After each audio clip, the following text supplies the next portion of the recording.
ಅಕ್ಕ ಒಳಗ್ ಬನ್ನಿ. ಅವಳು ಬೆಂಗಳೂರಿಗೆ ಹೊರಟ್ಲಾ?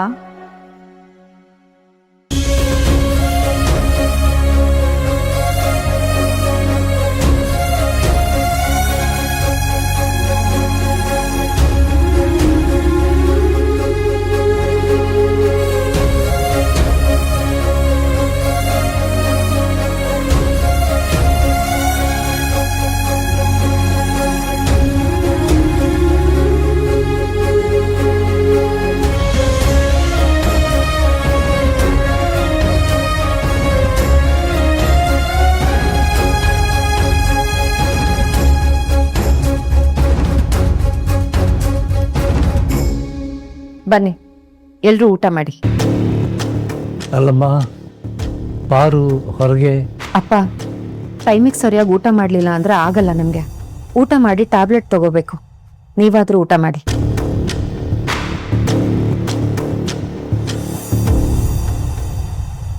ತಗೊಳ್ಳಿ.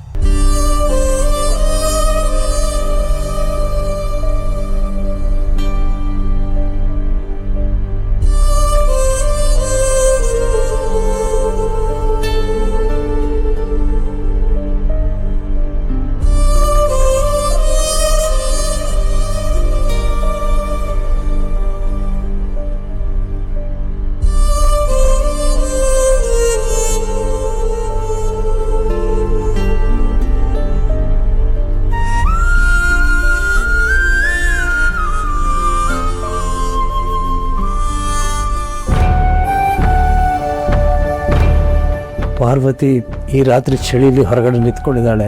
ಅಲ್ಲಿ ಅವಳನ್ನು ಹಾಗ್ಬಿಟ್ಟು ನನ್ನ ಗಂಟ್ಲಲ್ಲಿ ಅನ್ನ ಇಳಿತಿಲ್ಲಮ್ಮ. ಬಾಯಿಗೆ ಹಾಕೊಂಡು ನನ್ನ ಕಷ್ಟಪಟ್ಟು ನುಂಗಿದ್ದೀನಿ.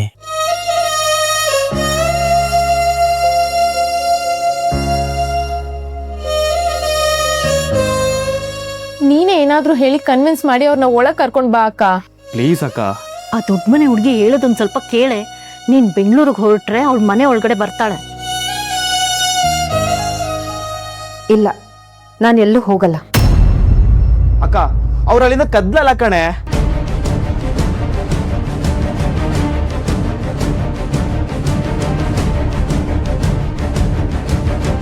ಶಾರದಕ್ಕನ್ ಬ್ಲೌಸ್ ನಾಳೆ ಕೊಡ್ಬೇಕು. ಗಾಯತ್ರಿ, ಅವಳನ್ನ ಒಳಗಾದ್ರೂ ಕರ್ಕೊಂಬಾನೆ. ಅವಳ ಹಠ ನಿಮ್ಗಿನ್ನೂ ಗೊತ್ತಿಲ್ಲ. ಹಠ ಮಾಡೋ ಕಾಂಪಿಟೇಷನ್ ಏನಾದ್ರೂ ಇಟ್ರೆ ಇಂಟರ್ನ್ಯಾಷನಲ್ ಲೆವೆಲ್ ಅಲ್ಲಿ ಪ್ರೈಸ್ ತಗೋತಾಳೆ ಅವಳು. ನಾನು ಮೊಂಡಿ ಆದ್ರೆ ಅವಳು ಜಗಮೊಂಡಿ. ನಾನು ಹಠ ಮಾಡಿದ್ರೆ ನನ್ನ 10ರಷ್ಟು ಹಠ ಮಾಡ್ತಾಳೆ ಅವಳು.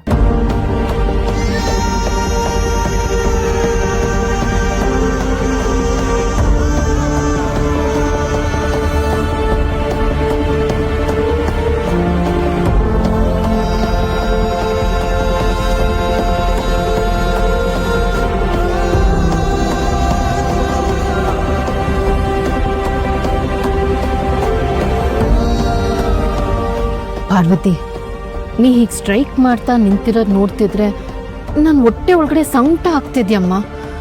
ನಿಂಗೆ ಕಾಲು ನೋವು ಆಗ್ತಿಲ್ವಾ? ದಯವಿಟ್ಟು ಒಳಗೆ ಬಾಮ್ಮ. ಹೌದು, ಕಾಲ್ ತುಂಬಾ ನೋವುತ್ತಿದೆ. ಅವಳು ಒಪ್ಕೊಂಡ್ರೆ ನಾನು ಈಗಲೇ ಒಳಗೆ ಬರ್ತೀನಿ.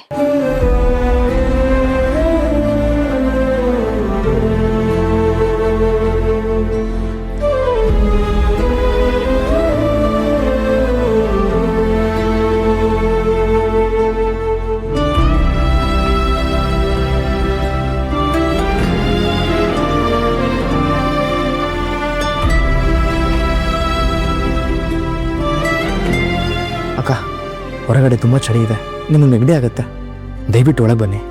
ಹೌದು, ತುಂಬಾ ಚಳಿ ಆಗ್ತಿದೆ. ಬೆಂಗಳೂರು ಬರಕ್ಕೆ ಅವಳು ಒಪ್ಕೊಂಡ್ಲಾ?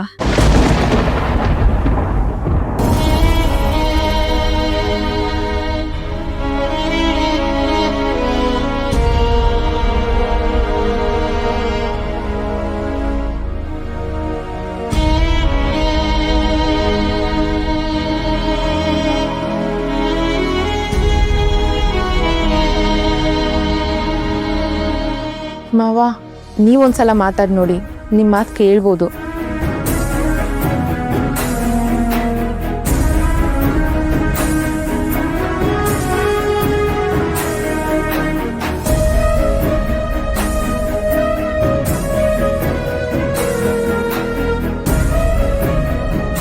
ಪಾರು ಒಳಗೆ ಬಾ ಅಮ್ಮ, ಹಠ ಮಾಡಬೇಡ. ಹಠ ಮಾಡ್ತಿರೋದು ನಾನಲ್ಲ ನಿಮ್ಮ ಮಗಳು. ಅವಳಿಗೋಗಿ ಹೇಳಿ ಹಠ ಮಾಡಬೇಡ ಅಂತ. ಅವಳು ಒಪ್ಕೊಂಡ್ರೆ ಹೇಳಿ, ಅಲ್ಲಿ ತನಕ ನಾನು ಇಲ್ಲೇ ಇರ್ತೀನಿ.